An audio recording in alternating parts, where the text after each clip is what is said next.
4월 26일 월요일 오순절 10분 말씀 묵상 가정 예배를 시작하겠습니다. 다 같이 주님 가르치신 기도합니다. 하늘에 계신 우리 아버지, 아버지의 이름을 거룩하게 하시며 아버지의 나라가 오게 하시며 아버지의 뜻이 하늘에서와 같이 땅에서도 이루어지게 하소서. 오늘 우리에게 일용할 양식을 주시고 우리가 우리에게 잘못한 사람을 용서하여 준 것 같이 우리 죄를 용서하여 주시고 우리를 시험에 빠지지 않게 하시고 악에서 구하소서. 나라와 권능과 영광이 영원히 아버지의 것입니다. 아멘. 찬송가 217장 하나님이 말씀하시기를, 찬송가 217장을 다 같이 부릅니다.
이 시간 우리에게 주시는 하나님의 말씀은 베드로전서 5장 1절로 5절 말씀입니다.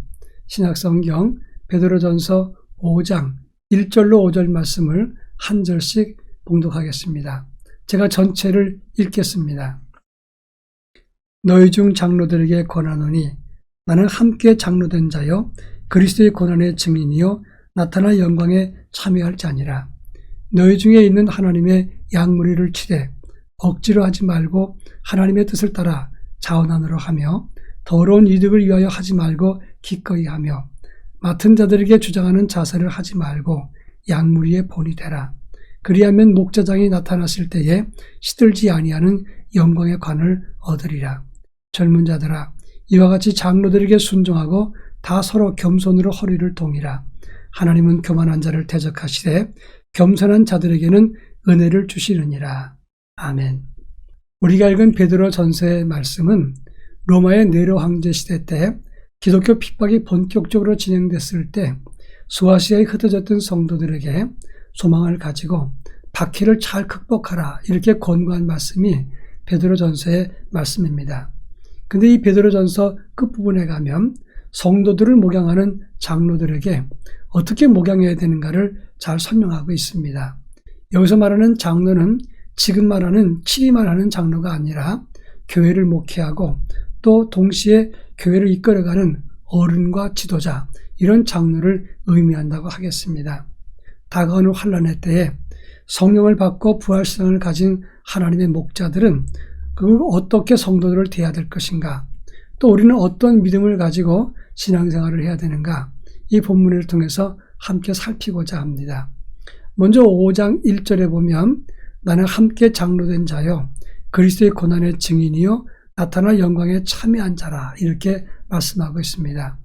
베드로는 사도였지만 이 장로들과 함께 나는 당신들과 같은 사역자입니다, 이렇게 자신을 겸손하게 소개했습니다.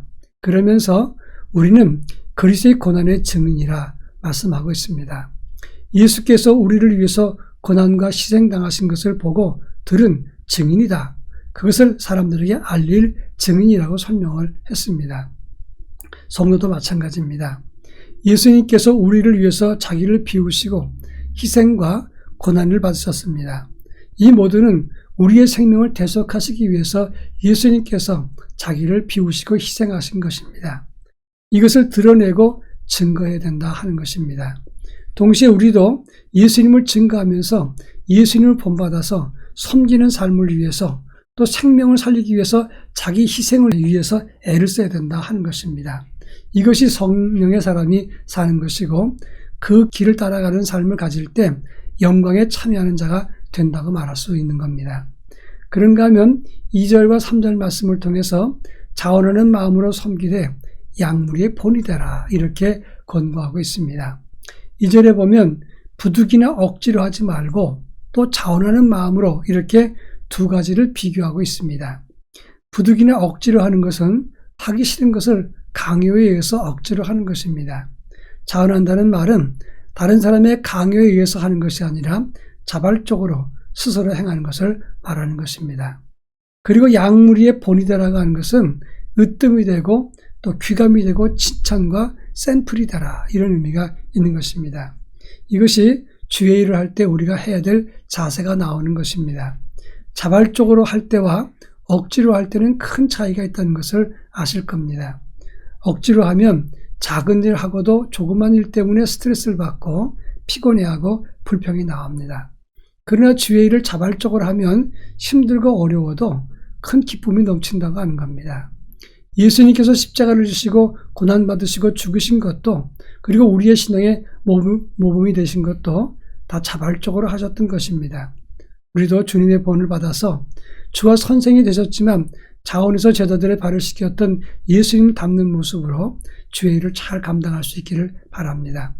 이제 마지막으로 5절에 보면 젊은 자들아 이와 같이 장로들에게 순복하고 겸손으로 허리를 동이라. 하나님은 겸손한 자를 은혜 주시고 교만한 자를 대적하신다라고 말씀했습니다. 우리는 앞장서서 주의 일을 여는 장로들입니다. 그리고 하나님 말씀에 순종하며 따르는 하나님의 거룩한 백성들입니다. 겸손으로 허리를 동이는 삶을 살며 예수 그리스도의 삶을 본받고 나보다 남을 낮게 여기는 예수님께서 비우셨던 그 모습을 닮을 때 그것이 바로 성령의 사람의 모습이라고 말할 수 있는 것입니다. 바라기는 우리 모두 성령 안에서 부활을 체험한 사람답게 자기를 비우고 겸손한 믿음으로 하나님 나라를 위해서 섬기는 삶을 살아가기를 바랍니다. 다 같이 기도하겠습니다. 먼저 그리스도의 고난에 동참하는 섬기는 사람이 되게 하옵소서 기도할 것이고, 겸손으로 섬기는 영성을 가지고 세상을 섬기게 하옵소서 기도하겠습니다. 다 같이 기도합니다.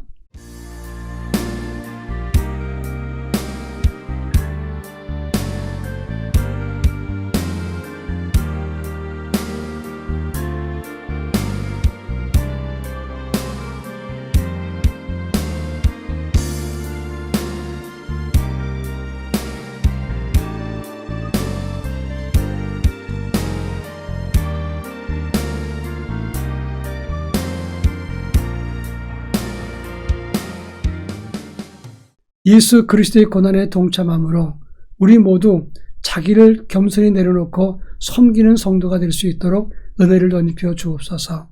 자원하는 마음으로 기쁘고 즐거운 마음으로 주의 일에 앞장서게 하시고 그 자원하는 마음과 겸손의 영성으로 이 세상도 섬길 수 있도록 은총을 더하여 주시옵소서. 그래서 성령 받은 사람답게 그리스도인의 모습을 참되게 보일 수 있도록 은총과 은혜를 덧입혀 주시옵소서. 예수님의 이름으로 기도합니다. 아멘.